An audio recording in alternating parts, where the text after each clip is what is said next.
This is part 4 of the N-gauge layout build. Roll the intros.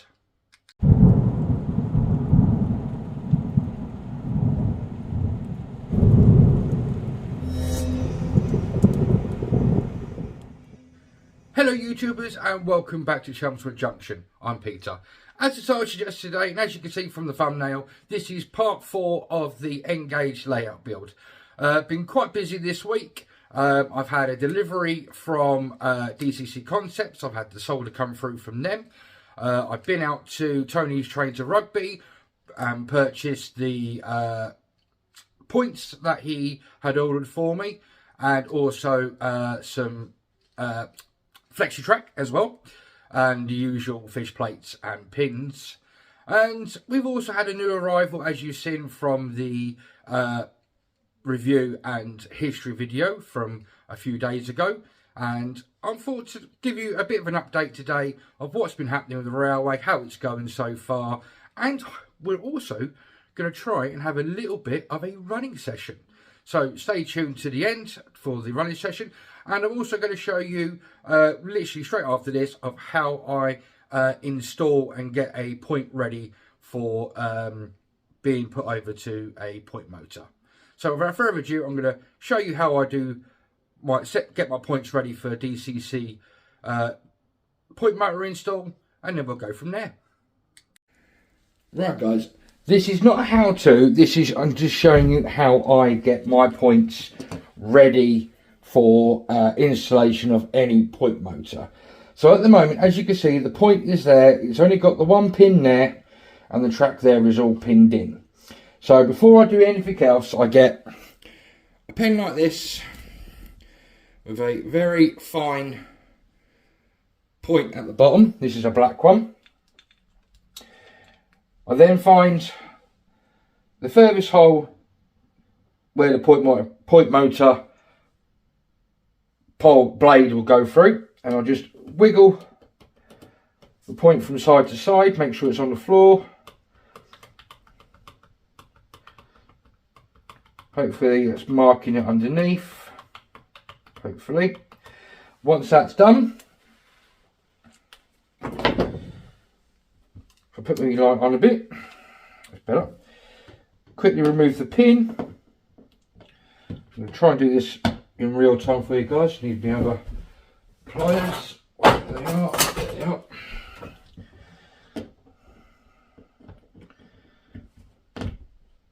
Okay. Remove the point, and then as you can see, I'll zoom you in a bit more. There we go. Whoop. Where I'm going. Sorry about moving you around too much, guys. So you can see clearly the black mark here by my fingers. Just bring you up a little bit more. That's better. So what I do now is get black marker pen. Other makers are available. Obviously this is a Sharpie. I just put a bigger black dot at each end, just like that. I forget what size drill this is. It's probably looking at about a 5mm drill bit, and I just basically line it up. Whoops. Like that.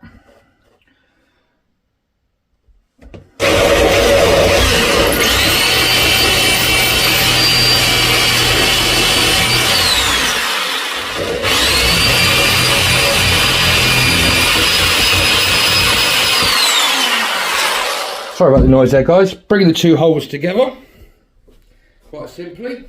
Let me just quickly pause the camera, guys, and hoover that up. Then I bring in my two files, one flat and one square. Using the flat one, just try and flatten off as best as I can the outside of the holes, like that. Get the square one in there. Still need to do a bit more on the flat file.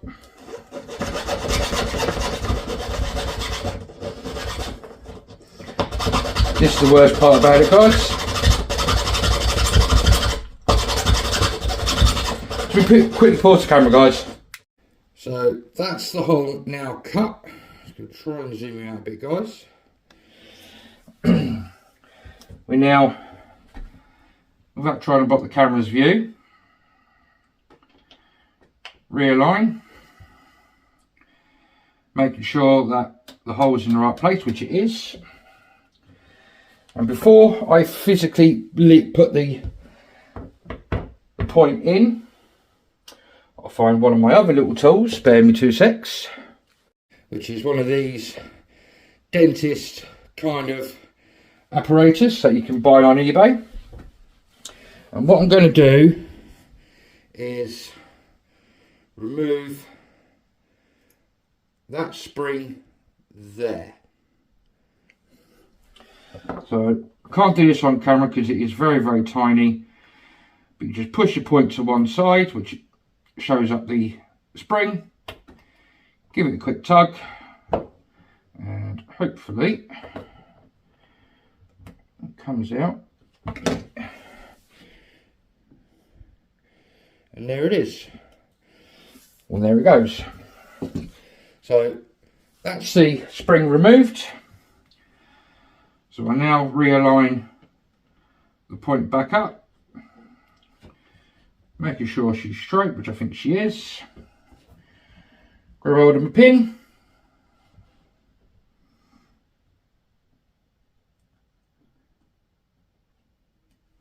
And with a gentle tap of the hammer, and that's the pin home. And that is how I get my points ready for installation of point motors from underneath. So as you can see from this end here, there's not been much progress. The back is just the same. Sheds haven't had any increases, but as you can see, we've got the red and black wires out, and you can see the new addition to the fleet there, which is, if I grab hold of it quite quickly, is a old Dapol Class 220 Virgin Voyager. This was sent through to me in the post from Rails to Sheffield. I did not purchase this. If you go back and watch the video before this one on the review and history of this, you'll find out how I got hold of this lovely set. And I will say this is a lovely set. And we'll carry on down to the back. There's not much been done down at the back, but the majority of the work has been done on the depot area, as you can quite see here. So what I'm going to do is, last time I believe the point there was installed and I was just getting ready for these ones. This point has now been installed and had the motor installed as well. Runs off, goes through the wash plant, which when I do get them, comes up to here, and it was only going to be one line as a servicing point, but I've decided that I'm going to spew it into 3. So these 2 here are just going to be general sidings, and this one here, as you can see, is going to have a servicing plant at this end and another one at the far end. All 3 of these lines will go right the way down to the bottom, and also, as you can see, we've had the line spew off from this section, separates there, so that point there will take another point coming off of there, and that will be for the 2 9 shed complex that will house the HSTs, and this one here will house the 5 sheds complex, and this area here, obviously where it goes from the 9 there down to the 5, which is there. No, there, sorry. That will just be, again, another stabling point for another 2 units, or maybe even 2 sets of units on one track. Again, like I said, I've had the solder coming through for DCC Concepts. Now, this solder is absolutely brilliant, guys. I would highly recommend this along with the DCC Concepts liquid flux. This stuff with that solder is absolutely brilliant. Also gone on and solder dropper wires to all the tracks that are in use at the moment. All the points bar this one and this one are motorised, so I've got to get hopefully another box of 6 sooner or later, and hopefully then we can start getting the shedding. The next port of call is going to be getting the points for this part of the sheds, so we're going to need a left or a right there and a left and a right or right there, so that will make the 2 lines for the shed, and then there'll be a line going down the back of the sheds. Eventually that will then traverse over where there will be fuel tanks, fuel storage tanks, oil storage tanks, place for tanks to come in, unfuel, and to, you know, put more fuel into the storage tanks, and whatever else I can come up with for that little area. May even be a servicing shed up there for units or locos as well. I'm actually thinking also of doing a load bank up at this end, and also from places like Bristol Bath Road, they had a little section of line where you could actually go physically under the loco, where they would actually get a jet wash and jet wash all underneath the loco.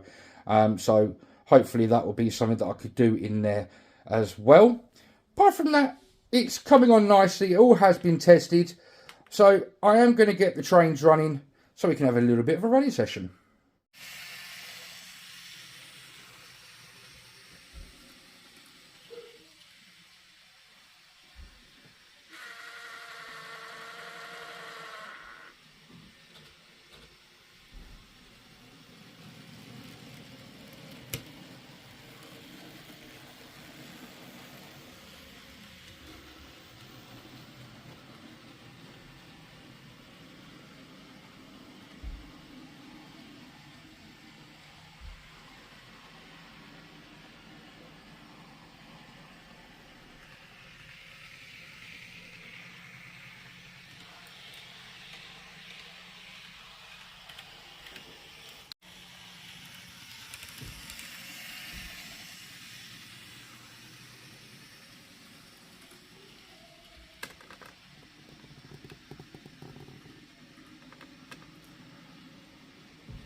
Hope you've all enjoyed this little running session on the layout, and hopefully that you've enjoyed the update as well. What's next for the layout? Well, obviously I've got to get at least minimum of about 8 new lengths of flexi track, code 80 Pico. The 2 points that I need to get for the second set of depot sheds, and obviously the flexi track for that, so that's going to probably be about another 6. So I'm going to probably need about in the late teens of flexible track, but I'll get it in bits and pieces when I can afford it. Obviously I run this layout on a budget. Haven't got bags of money like some people have, but yeah, I run mine on a budget, and I will build when I can, and I'll update you guys when I can. As always, I hope you have enjoyed this update. If you have, please smash that like button down on the left hand side. If you've got any questions or comments about what you've seen today on the update or the little mini running session, then please leave any questions or comments down below. If you're a subscriber of mine, great big thumbs up. Thank you for staying with me for all this time. If you recently just joined the channel, welcome on board Chelmswood Junction. Hope that you're enjoying the content so far, and hope that you enjoy future content that I publish in the future. If you want to become a subscriber, you know how it works. Click on the subscribe button down on the right hand side, click on the little bell icon, select on all, and you'll get notified of every video I publish in the future. If you want to carry on watching videos from my channel, there should be a link coming up here and here. But until the next time, guys, look after yourselves, protect your loved ones, but above all, happy modelling, and bye-bye from Chelmswood Junction.